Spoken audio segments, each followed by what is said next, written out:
ఇందాక మనం దేవుని వర్తమానం చక్కగా విన్నాం. పునరుత్థానపు యొక్క శక్తి, పునరుత్థానపు యొక్క ప్రభావం ఏంటో మనం తెలుసుకున్నాం. యేసు ప్రభు పునరుత్థానుడై తిరిగి లేచినటువంటి దినం. ఈరోజు పునరుత్థానపు పండుగ లేదా ఈస్టర్ అని మనము చెప్పుకుంటున్న సందర్భంలో దేవుని వర్తమానం విన్నాం. మరణమును జయించి మరణమునకు ముళ్ళున్న ఆ ముళ్ళును విరిచి మృత్యుంజయుడు లేచాడు. ఇదిగో నేను యుగ యుగములకు సజీవుడనై ఉన్నానని ప్రభు చెప్పాడు. సజీవు కలిగిన దేవుని మనం ఇందాక స్తుతించాం, ఆరాధించాం, అయోపరిచాం. కనుక మన జీవితాల్లో నిత్యము వెలుగు నింపబడుతూ మన బ్రతుకు జీవితాల్లో యేసయ్య గొప్ప కార్యాలు జరిగించాలి అంటే మనం ఎల్లప్పుడూ కూడా ప్రభు సన్నిధిలో వెలిగింపబడుతూ ఉండాలి.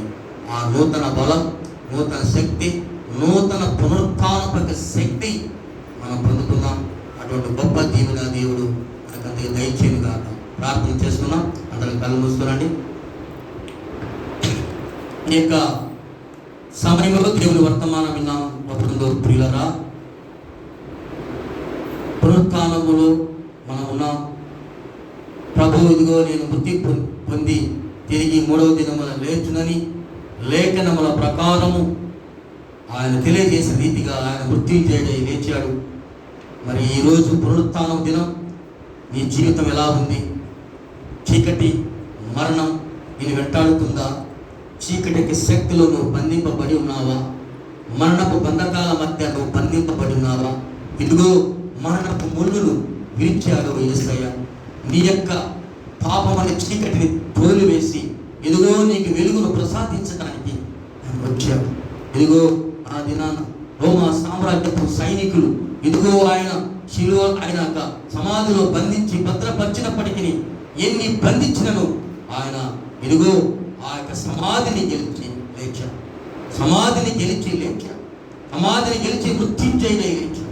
సర్వోన్నతుడైన దేవుడు మన దేవుడు, గొప్ప శక్తిమంతుడు, పరిశుద్ధాత్మక దేవుడు మన మధ్య ఉన్నాడు. అటువంటి పరిశుద్ధాత్మక శక్తి మనందరికీ ప్రసాదించడానికి ఆయన ఉన్నాడు. ఒకవేళ నీలో అలాంటి శక్తి లేదా, నీవు అలా బలహీనై ఉన్నావా? నీవు దేవునికి సన్నిధిలో నువ్వు రాలేక కృంగి కృషించి నీ జీవిత అనుభవంలో ఉన్నట్టయితే, అనేక వ్యాధుల చేత, బాధల చేత, రోదన చేత నువ్వు వేధింపబడి బాధింపబడుతూ ఉన్నట్టయితే, ప్రభువా ఈ పునరుత్థానము దినమున పునరుత్థానక శక్తిని నాకు ఇవ్వనాయి, నన్ను దర్శించున్నాయి, నా యొక్క ప్రార్థన మనవి ఆలకించున్నాయి, నాకు న్యాయం చేయవయ్యా, నా యొక్క సమస్యలు పరిశీలించున్నాయి అని మీరు ప్రార్థించినట్టు దేవుడు తప్పకుండా ఇప్పుడు ఇదే ఈ క్షణంలోని మీ యొక్క సమస్యని కూడా నజరేయుడైన యేసు శక్తి గల నామములో మీ యొక్క సమస్యలని కూడా పరిపూర్ణమై చుందును కాక. పరిశుద్ధాత్మక దేవుడు మీ యొక్క శరీర భాగములు తాకి మీలో ఉన్న శరీర సంబంధమైన ప్రతి విధమైన వ్యాధి యేసు నామములో కలిగిపోవుగా. నూతన పునరుత్థానం యొక్క శక్తి ప్రభావము మీ అందరి హృదయాలలో నింపబడునుగా.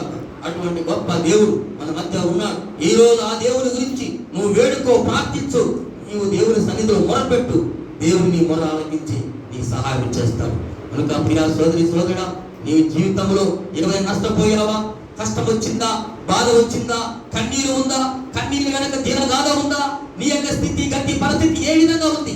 నువ్వు దేవుని సన్నిధిలో ప్రార్థిస్తే తప్పకుండా దేవుడు నీ యొక్క ప్రతి సమస్యను తీర్చి ఈ నూతన ఇదిగో బలము, నూతన ప్రభావం, పునరుత్థానపు శక్తిని నీకు ఇవ్వగలుగుతాడు.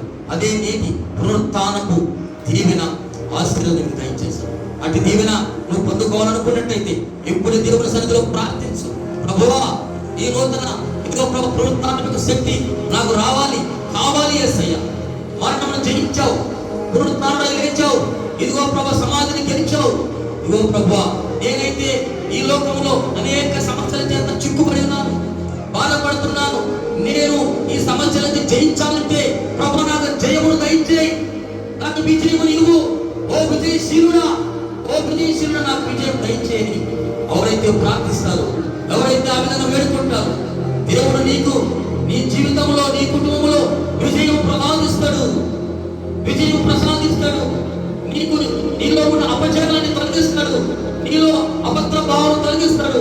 నీకు భయమును, జయమును నీకు అనుగ్రహిస్తాడు. అటువంటి గొప్ప దేవుడు మన దేవుడు. ఆ దేవుని గురించి మనం రెండు చేతులు పైకెత్తి ప్రభువా నన్ను దర్శించునైనా, ఈ నూతన ఇదిగో ప్రభావం నాకు ఇవ్వు, ఇదిగో పునరుత్థానక శక్తి నాకు దయచేయి.